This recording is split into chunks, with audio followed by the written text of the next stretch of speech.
নগরীর ice factory রোডস্থ নবনির্মিত Shah Amanat railway super মার্কেটের গ্র্যান্ড ওপেনিং অনুষ্ঠানে প্রধান অতিথির বক্তব্যে সিটি মেয়র আজম নাসির উদ্দিন বলেছেন,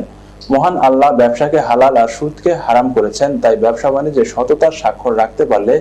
ইহকাল ও পরকালে কল্যাণ নিশ্চিত। আজম নাসির রেলওয়ে পরিত্যক্ত ভূমিতে নান্দনিক মার্কেট নির্মাণ করায় কর্তৃপক্ষকে অভিনন্দন জানিয়ে বলেছেন, এক সময়ের মাদকের সরবরাহ খ্যাত এলাকার মার্কেট নির্মিত হওয়ার অনেকের ভাগ্য বদলের সুযোগ সৃষ্টি হয়েছে। গতকাল শাহ আমানত রেলওয়ে সুপার মার্কেটের নাম ফলক উন্মোচন করে মার্কেট উদ্বোধন করেন সিটি মেয়র আজম নাসির উদ্দিন।